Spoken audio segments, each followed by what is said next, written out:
देखो, ये बिहार एवं यूपी बोर्ड की विद्यार्थियों के परीक्षार्थियों के लिए हिसाब है। इसको अगर बना लोगे तो समझो तुम्हारी मैथमेटिक्स तैयार है, अन्यथा मैथमेटिक्स में बहुत कमजोरी है।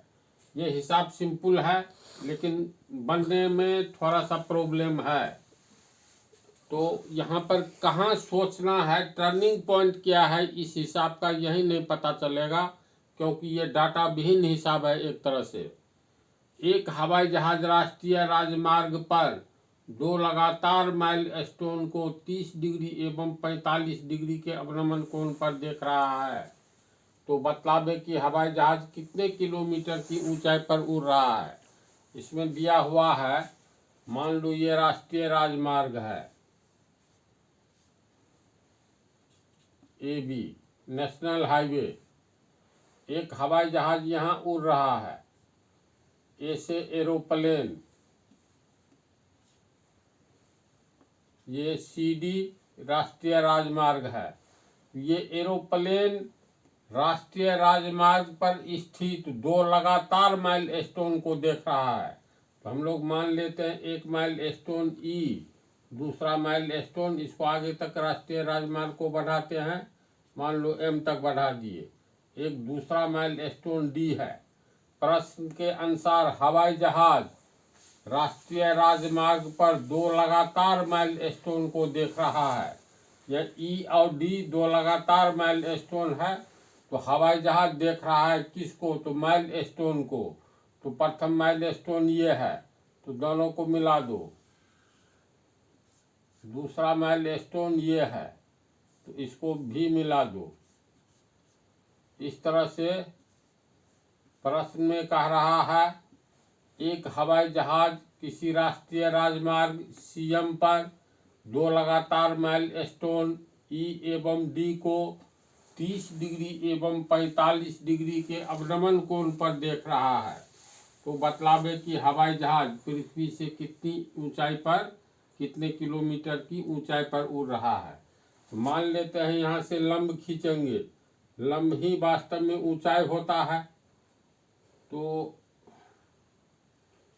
ये AC ऊंचाई पर उड़ रहा है, तो जो ही लंब खींचे तो ये हो गया 90 डिग्री। अब ये ऊंचाई हमें निकालना है H का मान। प्रश्न में है, हवाई जहाज दोनों माइलस्टोन को 30 डिग्री एवं 45 डिग्री के अवनमन कोण पर देख रहा है। उन्नयन कोण हमेशा नीचे बनता है, अवनमन कोण हमेशा पृथ्वी से ऊपर बनता है। तो उन्नयन कोण में प्रॉब्लम नहीं है। अगर देता हवाई जहाज दो माइलस्टोन को क्रमशः 30 डिग्री एवं 45 डिग्री के उन्नयन कोण पर देख रहा है, तो ये 30 होता और ये 45 होता। इसका उल्टा, अवनमन कोण ऊपर में बनता है, उन्नयन कोण हमेशा नीचे। तो ऊपर में कैसे बनाएंगे, तो ये पृथ्वी के समानांतर शीर्ष से टावर रहेगा, तो टावर का शीर्ष होगा। ये हवाई जहाज है तो ये ऊंचाई निकाल रहे हैं, तो ये शीर्ष हुआ। तो पृथ्वी के आधार के समानांतर एक रेखा खींचेंगे।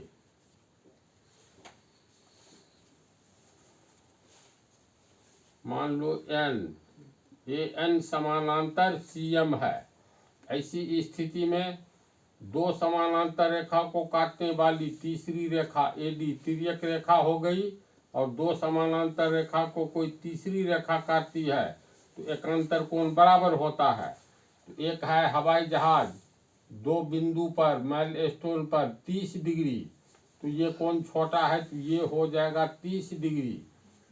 यही अवनमन कोण हुआ। पृथ्वी के समानांतर शीर्ष से एक रेखा खींच देंगे, जहां कोण बनता है, जो बनाता है, दोनों को मिला देंगे तो दो समानांतर रेखा का ये तिर्यक रेखी हुआ, और तिर्यक रेखा हुआ तो ये कोण एकांतर कोण होगा।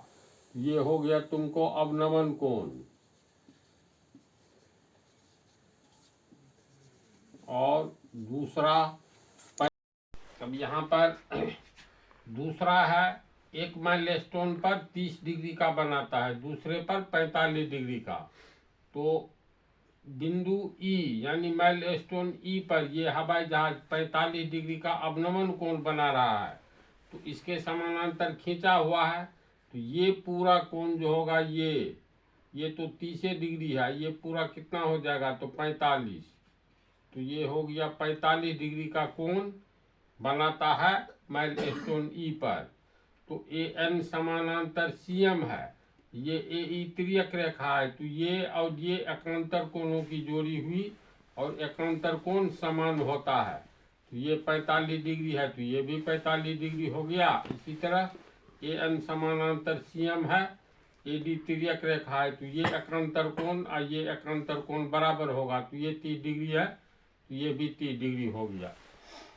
तो यहाँ पर यही दो डाटा दिया हुआ है जिसके आधार पर ऊंचाई नहीं निकल सकता है, लेकिन यहाँ दिया हुआ है 2 लगातार माइलस्टोन। तो 2 लगातार माइलस्टोन का अर्थ हुआ दोनों के बीच की दूरी कितनी होगी, तो 1 किलोमीटर, क्योंकि हम लोग 2 लगातार संख्या निकालेंगे, संख्या में ही किलोमीटर होगा। ये हुआ पहला माइलस्टोन, मान लो 5 किलोमीटर। इसके आगे दूसरा लगातार 6 के बाद लगातार संख्या 7, 8। तो कहीं पर हम लोग 2 लगातार माइलस्टोन लेंगे लगातार, यानी एक 6 के बाद 7, 7 के बाद 8 किलोमीटर पर, 8 के बाद 9 किलोमीटर। तो 2 लगातार माइलस्टोन के बीच की दूरी 1 किलोमीटर होगा। यहाँ पर यही बात छिपी हुई है।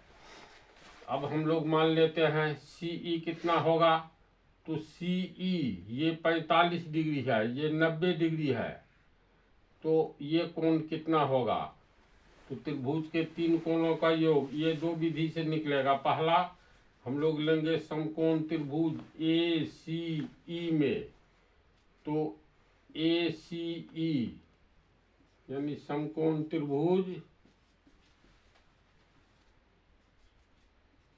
ए सी ई में, तो ये कोण 45 डिग्री है, 45 डिग्री के सामने वाला ये लंब होगा, और ये आधार निकालना है सीई कितना होगा, तो लंब और आधार में संबंध होता है 10 में, तो लिखेंगे 10 45 डिग्री बराबर लंब बटा आधार। तो इसके सामने की भुजा ये लंब होगा जो एच है, बटा आधार, आधार हो गया सीई। तो 10 45 का मान होता है 1 बराबर एच बटा सीई, तिरछा गुना करेंगे इसलिए सीई बराबर एच हो गया, यानी ये एच किलोमीटर है, तो ये भी हो गया एच किलोमीटर।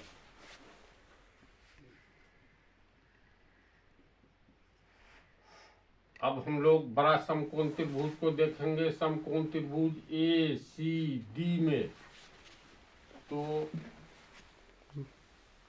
समकोण त्रिभुज ए सी डी में,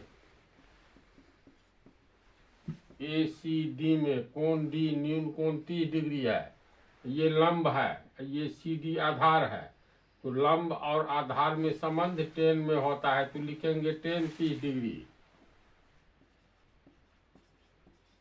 बराबर लंब बटा आधार। लंब हो गया भुजा समकोण त्रिभुज में ए सी यानी एच किलोमीटर, आधार हो गया ए सी डी में, सी से लेकर डी तक यानी एच किलोमीटर जोड़ 1 किलोमीटर, अर्थात H plus 1 kilometre C D. Kilometre cut गया यानी हट गया।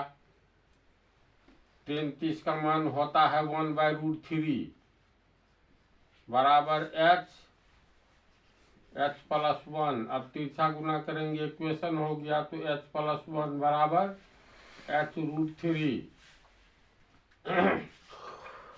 एक को रखेंगे h√3 प्लस एच बराबर क्या आगे जाएगा तो माइनस एच। अब 1 बराबर एच कॉमन ले लेंगे, तो √3 - 1।